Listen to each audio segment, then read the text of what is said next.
నిమిషం ఉండండి, చూద్దాం మరి టీడీపీ జనసేన దీనికి ఏం రిప్లై ఇస్తారో. ఆనంద్ సార్ గారు, ఏం జరుగుతుంది? వాళ్ళ అడ్రస్లు మీకు ఎందుకు?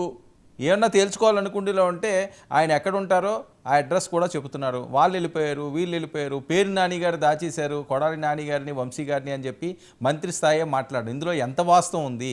మరొక పక్క వంగవీటి రాధా గారు అలాగే జూనియర్ ఎన్టీ గారు దీని మీద సీరియస్ అవుతున్నారట. అసలు వాళ్ళు ఏరి ఉన్నారా లేదా అని. ఏం జరుగుతుంది అసలు ఆంధ్రప్రదేశ్లో? ముందుగా మీకు ప్యానల్ ఉన్న పెద్దలకి హృదయపూర్వక నమస్కారం. ప్రభుత్వం అయితే భయభ్రాంతులకు గురి చేసే పోకడైతే ప్రభుత్వం దగ్గర లేదండి. మా ప్రభుత్వం డెమోక్రటిక్ గా ముందుకెళ్తాం.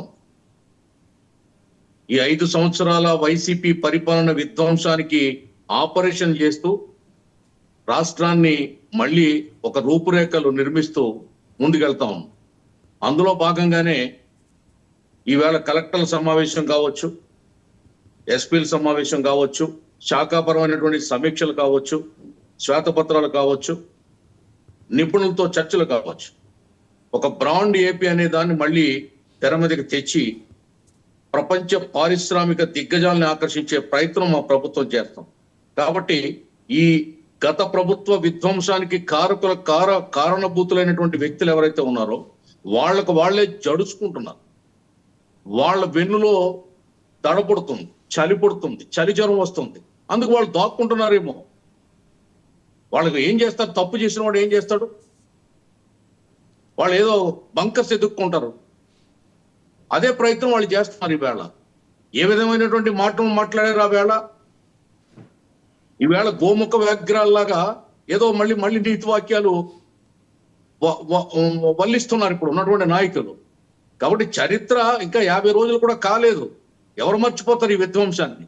ఈ నాయకుల మాటలు, ఈ నాయకుల ప్రవర్తనని, ఈ నాయకుల తీరుతెన్నుల్ని ఎవరు మర్చిపోతారు?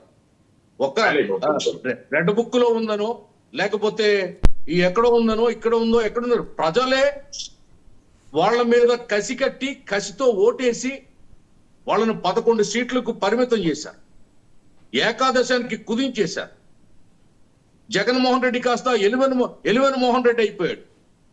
దీన్ని కూడా వాళ్ళు అర్థం చేసుకోకుండా, అంటే ఇంకా ప్రజలు ఇప్పుడు ఎలా ఉన్నారంటే జగన్ను ఓడించిన సంబరాలను జరుపుకుంటున్నారు, సంతోషాన్ని ఆస్వాదిస్తున్నారు. ఆ సంతోషంలో ఉన్నటువంటి జనం మీరు చేసే ఈ జిమ్మిక్కులు మాటలు ఎవరు నమ్ముతారండి? ఇప్పుడు కాని సమయంలో మీరు మాట్లాడితే మీ మాటలు ఎవరు వింటారు? కాదండి, ఇప్పుడు ఒక్క విషయం ఇందులో. ఓకే ఆనంద్ సార్ గారు, ఓకే అవన్నీ ఓకే, మీ వెర్షన్ మీరు చెప్పండి. మంత్రి గారు వాళ్ళిద్దరిని ఆయన దాచారని చెప్పడంలో నిజం ఉందా, లేకపోతే ఒక సెటైరికల్గా మాట్లాడారు? అప్పుడు అది కదా ఆ స్థాయి వ్యక్తి ఎందుకు చెప్పారు? నిజంగా బందర్లో దాక్కున్నారా వాళ్ళు? వర్మ గారు మాట్లాడింది కేబినెట్ మినిస్టర్ మాట్లాడాడు. అవును, మినిస్టర్ మాట్లాడాడంటే దాంట్లో వాస్తవం ఉంటుందా ఉండదా మీరే చెప్పండి. అదే అంటున్నాను, అదే అనుమానంగా ఉంది.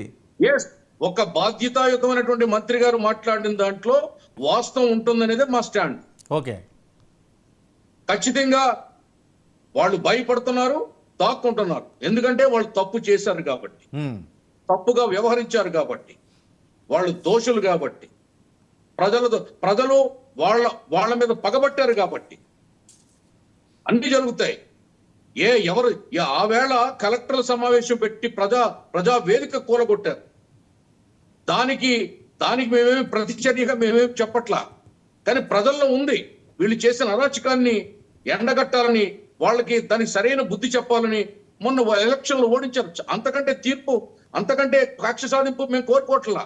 కానీ వాళ్లే భయపడి బంకర్లలో దాక్కుంటున్నారు, తలుగుల్లో దూరిపోతున్నారు. ఆ బంకర్ పేర్ని నాని గారిది అన్నది ఈయన మాట్లాడింది. ఓకే, ఆ బంకర్ పేర్ని నాని గారిది అని ఈయన పాత్ర ఉండే అవకాశం కావచ్చు అండి. పేరు నానిది కావచ్చు, లేకపోతే ఇంకో నానిది కావచ్చు. ఎక్కడో చోట తలదాచుకునే పరిస్థితి వచ్చింది. ఈ నాయకులందరూ ఏం చెప్పారు? ఇదే కొడాలి నాని ఏం చెప్పాడు? ఇక్కడ మళ్ళీ టీడీపీ గవర్నమెంట్ వస్తే నేను ఈ రాష్ట్రంలో ఉండను, దేశంలో ఉండనని చెప్పాడు. అదే చేస్తున్నారు వాళ్ళు. ఓకే సార్, వంగవీటి రాధా గారు దీని మీద కాస్త అసహనం వ్యక్తం చేస్తున్నారట. ఆ స్నేహానికి సంబంధించి పార్టీలు పక్కన పెట్టి ఎక్కడ పబ్లిక్ ఏమన్నా చెప్పారు ఆయన రాధా గారు? అదే బాగా వైరల్ అవుతున్న అంశం అది. ఏంటి వంశీని కొడాలిని ఇబ్బంది పెట్టొద్దు అని. సార్ మీకు తెలియదు ఏముంది, ఈవేళ సోషల్ మీడియాలో చాలా విషయాలు వైరల్ అవుతూ ఉంటాయి. వైరల్ అయిన ప్రతిదానికి ఒక అధికార ప్రతినిధిగా పార్టీ తరపున స్టాండ్ అంటే ఇవ్వాలంటే జూనియర్ ఎన్టీఆర్ అది గారు సాధ్యం కూడా కాదు. ఒక రాయబారం పంపించారు అని. ఓకే, వాళ్ళని ఎవరండి? గతంలో ఏదైనా తప్పులు ఎవరండి? జరిగితే వంశీని, కొడాలి నానిని కాస్త స్పేర్ చేయమని. ఎందుకంటే వాళ్ళు స్నేహితులు పంపించారా? కాబట్టి ఏ రాయబారం పంపించారా? రాయబారం పంపించారు. వాళ్ళని వదలండి, నాకు వాళ్ళని పెద్ద తెలి- సీరియస్ నాకు తీసుకోవద్దని. నాకు- నాకు తెలిసి ఉమ్, వంగవీటి రంగా వంశాంకురం, వంగవీటి రాధా ఎవరైతే ఉన్నారో నాకు కొద్దిపాటి పరిచయం ఉంది.